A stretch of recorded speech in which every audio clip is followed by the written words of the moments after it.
Bismillahirrahmanirrahim. Assalamualaikum warahmatullahi wabarakatuh.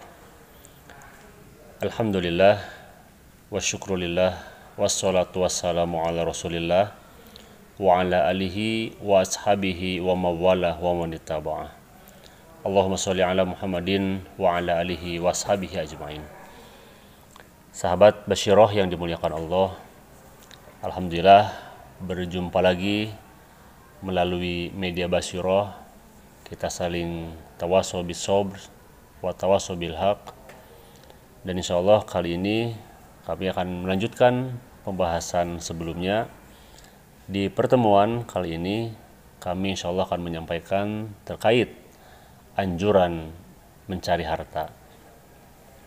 Sahabat Basyirah dimuliakan Allah, dalam Islam mencari harta bukanlah hal yang tercela. Bahkan banyak sekali ayat Al-Quran maupun hadis Nabi SAW yang menerangkan mengenai perintah mencari harta ini. Misalnya kita bisa lihat di surat Al-Jumu'ah ayat yang ke-10, di mana Allah Subhanahu wa taala berfirman, A'udzubillahi minasyaitonirrajim. Bismillahirrahmanirrahim. Fa idza qudiyatis sholatu fantashiru fil ard wabtaghu min fadlillah wadhkurullaha katsiran la'allakum tuflihun. Maka apabila salat telah selesai dikerjakan, bertebaranlah kamu sekalian di muka bumi dan carilah rezeki karunia Allah yang banyak agar kalian beruntung. Di ayat ini Allah Subhanahu wa taala menggunakan kata fangtashiru yang artinya bertebaranlah kalian.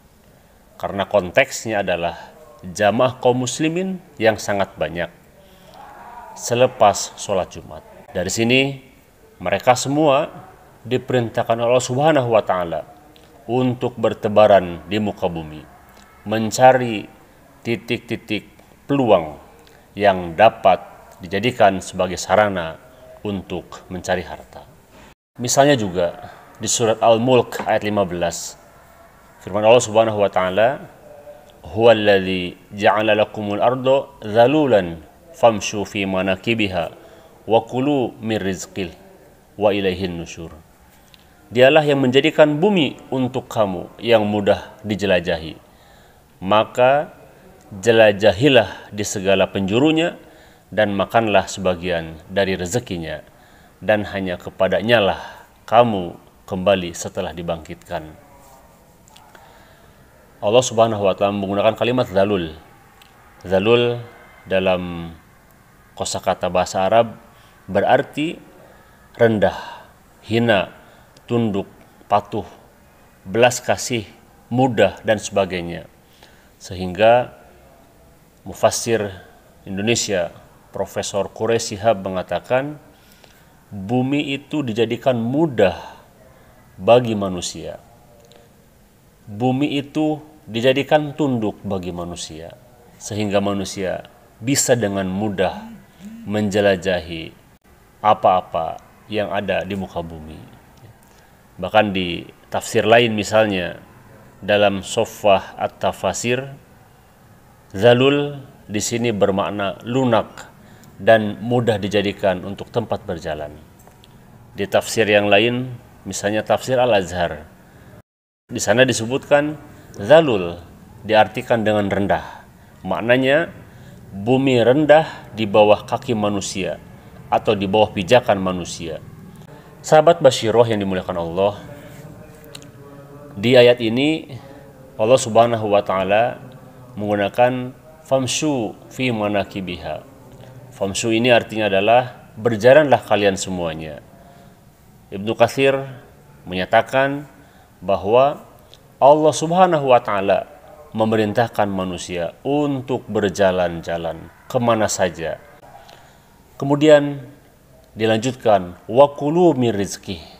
Nah, artinya bahwa kita sekedar bukan berjalan untuk bertamasya, tetapi untuk mencari rezeki yang telah disediakan Allah Subhanahu wa taala bagi umat manusia. Sahabat Basyirah dimuliakan Allah, mencari harta itu ternyata bukan saja ditujukan kepada kita sebagai manusia biasa, tetapi Allah Subhanahu wa taala pun telah memerintahkan kepada para nabi yang meskipun kedudukan mereka sangat istimewa di hadapan Allah Subhanahu wa taala, tetapi Allah Subhanahu wa taala tetap memerintahkan para nabi untuk bekerja mencari nafkah. Di surat Saba ayat 10 dan 11 di sana dijelaskan bagaimana Allah Subhanahu wa taala memerintahkan kepada Nabi Daud alaihissalam untuk bekerja, di mana Allah Subhanahu wa taala melunakkan besi untuknya, kemudian diperintahkanlah Nabi Daud untuk membuat baju besi yang besar-besar ukurannya, kemudian menganyam, dan juga diperintahkan untuk amal yang soleh. Sahabat bahasa dimuliakan Allah, di ayat ini Allah Subhanahu wa taala memberikan informasi kepada kita bahwa Allah memerintahkan kepada Nabi Daud untuk bekerja keras membuat baju besi.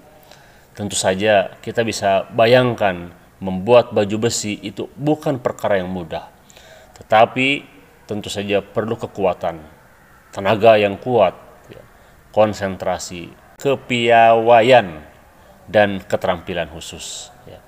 Sahabat Basyiron dimuliakan Allah, hadis-hadis pun insya Allah kita sama-sama mungkin telah tahu dan telah banyak mengamalkan.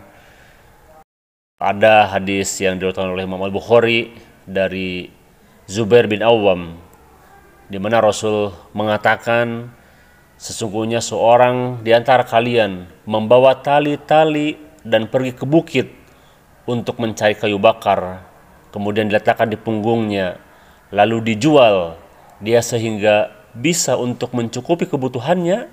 Kata Rasul, itu lebih baik daripada kita meminta-minta kepada orang lain, baik mereka memberi ataupun tidak. Sahabat Basyiron dimuliakan Allah, mengingat begitu pentingnya bekerja dalam kehidupan ini, maka Islam memperhatikan, memberikan perhatian khusus kepada umat manusia untuk bekerja. Bahkan Allah Subhanahu wa taala menyebutkan pembahasan bekerja itu dengan cara yang terbaik, amal soleh, dan selalu disandingkan dengan persoalan keimanan pada Allah Subhanahu wa taala, seperti bisa kita perhatikan di surat Al-Asr. Sebagai penutup, sahabat Basyiron dimuliakan Allah, bagi mereka yang bekerja keras dengan dasar niat untuk menafkahi keluarga, dikategorikan sebagai mujahid, pejuang di jalan Allah Subhanahu wa taala. Bahkan kata Rasul, Allah menempatkan mereka sebagai syahid dunia apabila meninggal saat bekerja untuk mencari penghidupan yang baik bagi keluarganya. Dalam hadis disebutkan yang artinya, sesungguhnya Allah mencintai hamba yang bekerja, dan barang siapa yang bekerja keras untuk keluarganya, maka ia seperti mujahid di jalan Allah. Hadis riwayat Al-Bukhari. Untuk menutup pembicaraan kita kali ini, kita bisa simpulkan bahwa dalam Islam tentu saja bekerja bukan hanya sekedar untuk mendapatkan materi, tetapi lebih jauh dan lebih dalam dari itu. Bekerja sebagai upaya mewujudkan firman Allah Subhanahu wa taala sebagai bagian dari keimanan kita kepada Allah Subhanahu wa taala. Dengan demikian, bekerja adalah aktivitas yang mulia.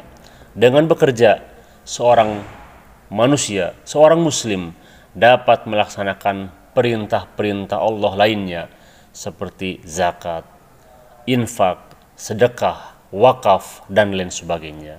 Bahkan Rasulullah SAW menempatkan posisi terhormat bagi mereka yang berinfak dengan hasil kerjanya sendiri, sebagaimana hadis yang masyhur tengah-tengah kita, yadul ulya khairun min yadis sufla, tangan di atas lebih baik dari tangan yang di bawah. Demikian sahabat Basyiron dimuliakan Allah, apa yang dapat kami sampaikan. Mudah-mudahan Allah Subhanahu wa taala menolong kita, memberkati kita atas setiap usaha yang kita lakukan. Selagi kita berikhtiar, berusaha mencari harta, insya Allah Allah Subhanahu wa Ta'ala memberikan jalan kepada kita, dan dengan harta-harta tersebut tentu saja kemudian kita pergunakan untuk hal-hal yang Allah Subhanahu wa Ta'ala telah perintahkan dan Rasulullah contohkan. Halafa minkum wabillahi taufiq wal hidayah. Wassalamualaikum warahmatullahi wabarakatuh.